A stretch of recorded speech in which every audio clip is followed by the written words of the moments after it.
Hello everyone, welcome back to my channel. आज से हम करंट अफेयर्स की वीडियोस स्टार्ट करते हैं। करंट अफेयर्स को कवर करेंगे और यहाँ पर काफ़ी डिटेल में हमने करंट अफेयर्स को कवर किया है। आपको मतलब अलग से कुछ नोट करने की ज़रूरत नहीं पड़ेगी और सब कुछ इसी में है। और अगर आप चाहें तो इसके वीडियो से शॉर्ट नोट बना सकते हैं, क्योंकि शॉर्ट नोट्स बनाते हैं तो जल्दी याद रहता है हमको और रिवाइज़ करने के लिए भी ईजी पड़ता है, क्योंकि वीडियोस नहीं देख पाते हैं। वैसे तो ये करंट्स हमारी फ्री में PDF मिलती है, आप चाहें तो जुड़ सकते हैं हमारे व्हाट्सएप से। ठीक है, स्टार्ट करते हैं। पहला जो टॉपिक है वो है अजरबैजान और दक्षिण कोरिया में विमान दुर्घटना। ठीक है, तो कहाँ पर हुई है और एक बार देख लेते हैं कि क्या है इसमें इम्पोर्टेंट।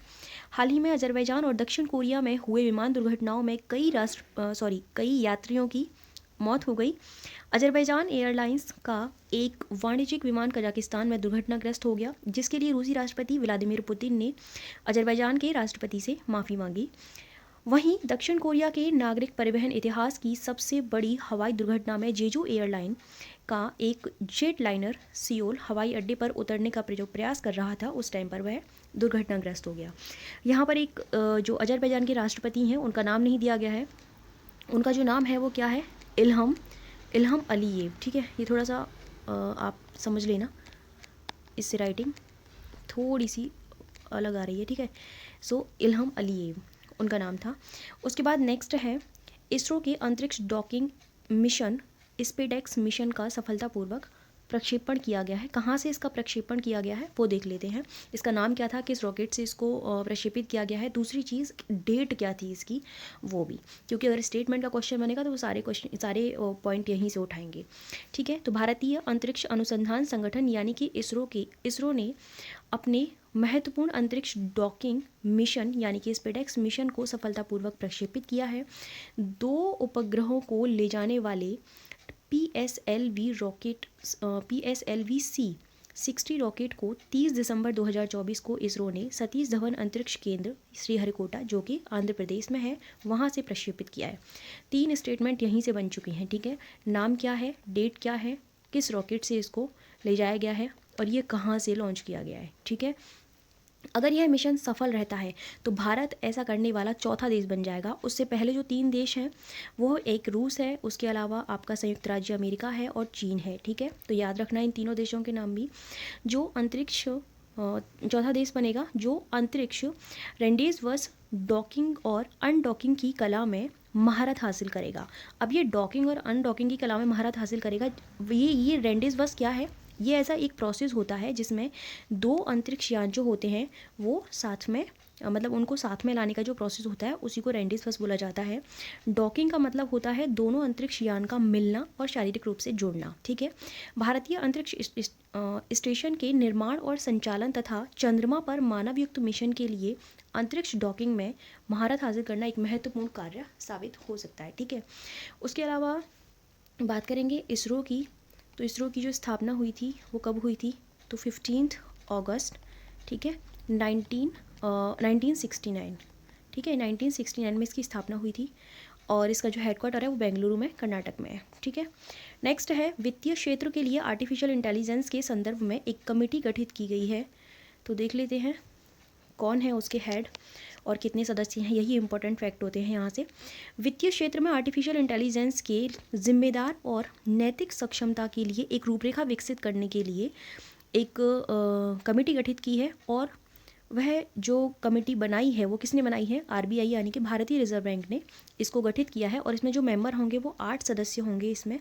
ठीक है, यह समिति भारतीय वित्तीय क्षेत्र के लिए आर्टिफिशियल इंटेलिजेंस यानी कि AI के लिए एक व्यापक और लचीला ढांचा सुझाएगी।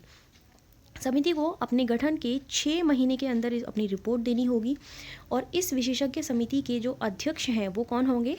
IIT बॉम्बे के प्रोफेसर हैं जिनका नाम है पुष्पक भट्टाचार्य। ये नाम याद रखना। ठीक है, पूछा जा सकता है।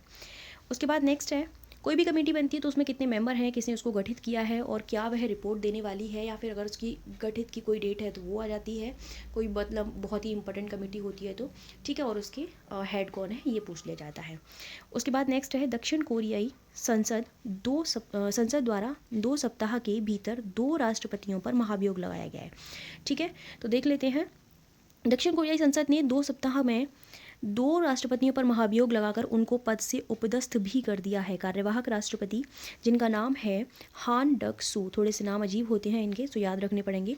हान डक सू पर 27 दिसंबर 2024 को दक्षिण कोरियाई संसद द्वारा महाभियोग का प्रस्ताव पास किया गया। ठीक है, हान डक सू ने 14 दिसंबर 2024 को दक्षिण कोरिया के कार्यवाहक राष्ट्रपति के रूप में शपथ ली थी, जब राष्ट्रपति यू सुक येओल, ठीक है ये नाम है इनका, के खिलाफ दक्षिण कोरियाई संसद द्वारा महाभियोग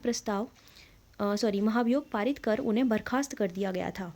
अब उप प्रधानमंत्री और वित्त मंत्री जिनका नाम है चोई सांग मोक, ठीक है, को दक्षिण कोरिया का अंतरिम नेता नियुक्त किया गया है। इनका नाम याद रखना।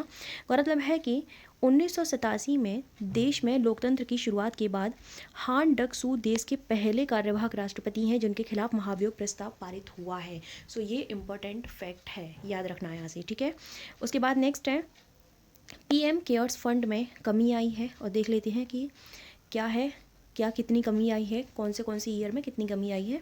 ठीक है, प्रधानमंत्री नागरिक सहायता एवं आपातकालीन राहत कोष, जिसको पीएम केयर्स फंड बोला जा रहा है, के ऑडिट विवरणों के अध्ययन से पता चलता है कि वर्ष 2022-23 में स्वैच्छिक योगदान घटकर 912 करोड़ रुपए रह गया, जो मार्च 2020 में इसकी स्थापना कब की गई थी, 2020 में की गई थी।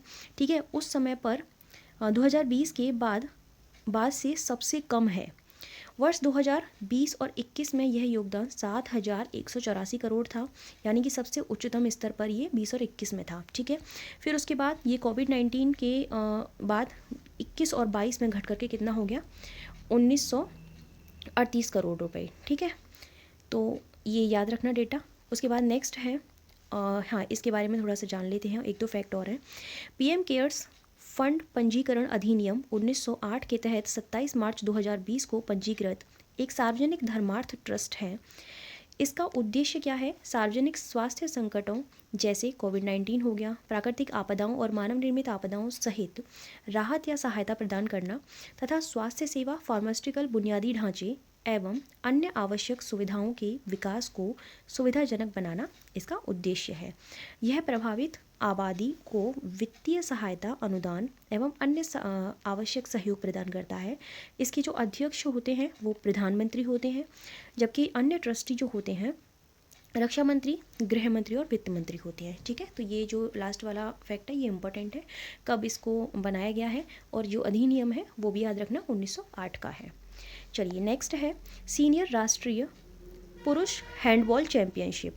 ठीक है, केरल ने चंडीगढ़ को 34-31 से हरा करके अपना पहला सीनियर नेशनल पुरुष हैंडबॉल चैंपियनशिप खिताब जीता है।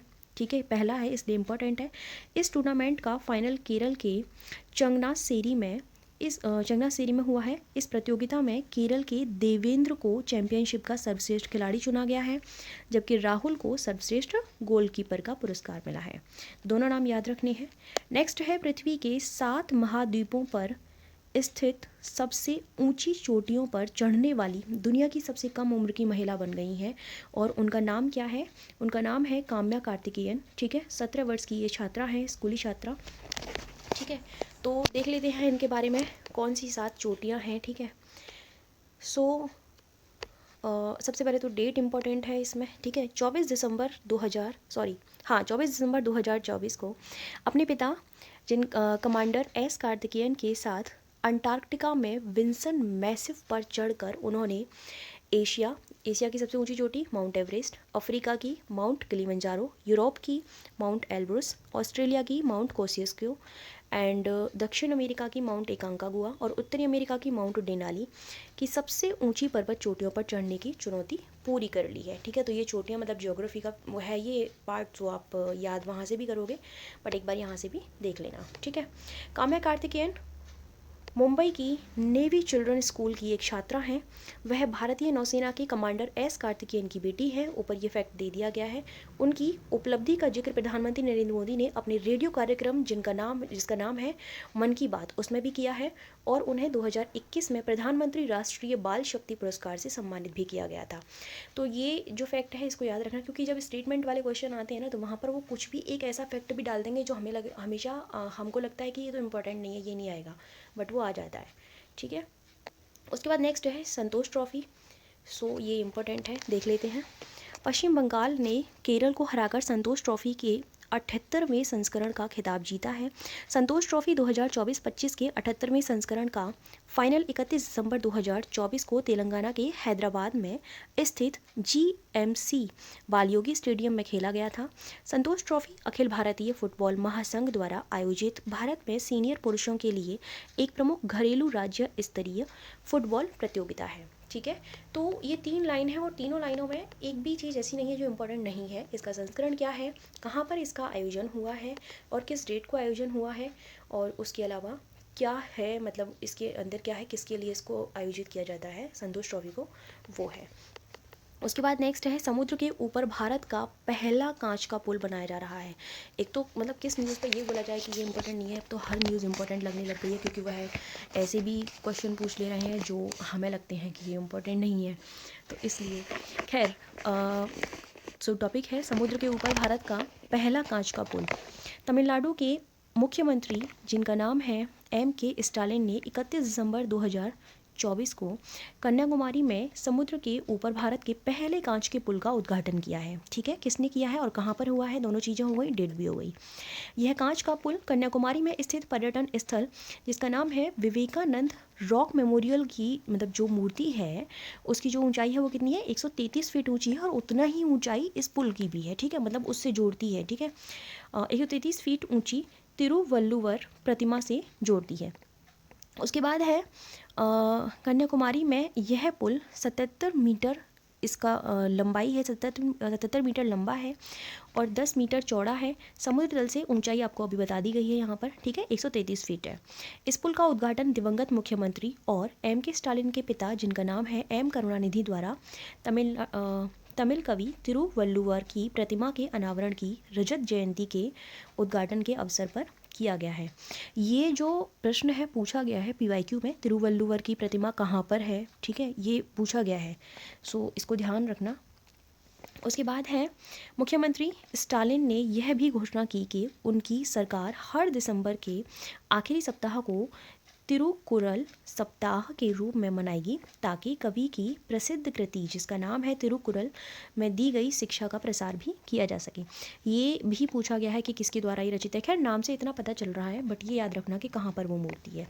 ठीक है, उसके बाद नेक्स्ट है गतिशील भूजल संसाधन आकलन रिपोर्ट 2024।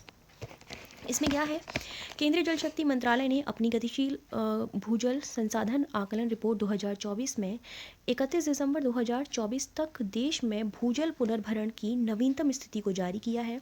इस रिपोर्ट के अनुसार देश में भूजल पुनर्भरण में 2017 से 2024 के बीच की अवधि में 15 बिलियन क्यूबिक मीटर की वृद्धि हुई है और भूजल निष्कर्षण में 3 बिलियन क्यूबिक मीटर की कमी दर्ज की गई है। नेक्स्ट है जालौन में झांसी तक नया लिंक एक्सप्रेसवे बनाया जा रहा है। ये इंपॉर्टेंट है क्योंकि यूपी का है। ठीक है, उत्तर प्रदेश एक्सप्रेसवेज औद्योगिक विकास प्राधिकरण यूपीडा ने बुंदेलखंड में एक और नया लिंक एक्सप्रेसवे बनाने की तैयारी शुरू की है। जालौन से झांसी तक, ये है जालौन से झांसी तक बनने वाले 115 किलोमीटर के इस लिंक एक्सप्रेसवे के बनने के बाद डिफेंस इंडस्ट्रियल कॉरिडोर के चित्रकूट व झांसी नोड में स्थापित किए जा रहे रक्षा उद्योग को काफ़ी लाभ मिलेगा। उसके साथ में सरकार झांसी के पास नोएडा की तर्ज पर एक नया औद्योगिक शहर भी बसा रही है। इसके लिए लिंक एक्सप्रेसवे का निर्माण जरूरी है, इसलिए नोएडा की तर्ज पर बनने वाले नए शहर व झांसी को बुंदेलखंड एक्सप्रेसवे से जोड़ने की तैयारी की जा रही है। इसके निर्माण के बाद बुंदेलखंड एक्सप्रेसवे पर वाहनों की आवाजाही बढ़ जाएगी। उसके बाद नेक्स्ट है, हाँ यही है आज का। सो ये हमने 1 2 3 4 5 6 7 8 9 10 11 मतलब 11 न्यूज़ कवर कर ली हैं, और एक दिन की 11 न्यूज़ इनफ है। ठीक है, इसमें से भी आपको कोई भी ऐसी चीज़ लगती है कि भाई इंपॉर्टेंट नहीं है तो आप स्किप कर सकते हो। बाकी हमारा यही है, एफर्ट्स है कि भाई ज़्यादा से ज़्यादा चीज़ों को कवर किया जाए, और कुछ ऐसी चीज़ें भी ना आए कि मतलब फालतू में आ रही हैं, उनका कोई मतलब नहीं है, बच्चों के ऊपर लोड बढ़ रहा है, तो ऐसा भी कुछ नहीं है। और इसके अलावा अगर किसी भी कोर्स की जानकारी लेनी है तो आप एक सेकेंड, आप इस नंबर पर व्हाट्सएप कर सकते हैं 936, एक सेकेंड यहाँ पर दिख नहीं रहा ये नंबर, एक मिनट, ये नंबर है 936840 3908। ठीक है, इस नंबर पर आप व्हाट्सएप या फिर कॉल कर सकते हैं और किसी भी कोर्स की जानकारी ले सकते हैं, चाहे तो वो आरओ हो या फिर यूपीपीसीएस हो, ठीक है, या फिर कोई टेस्ट सीरीज़ है या फिर करंट अफेयर्स है या फिर टॉपिक वाइज टेस्ट सीरीज़ है। ठीक है, तो आप कुछ भी लेने के लिए इस नंबर पर व्हाट्सएप कर सकते हैं। So thank you so much for watching my video. ये नंबर यहाँ भी एक और नंबर दे रखा है, अगर उस पर कॉल या मैसेज नहीं लगता है तो। Okay, thank you so much for watching my video. Share कर देना, सब्सक्राइब भी कर लेना।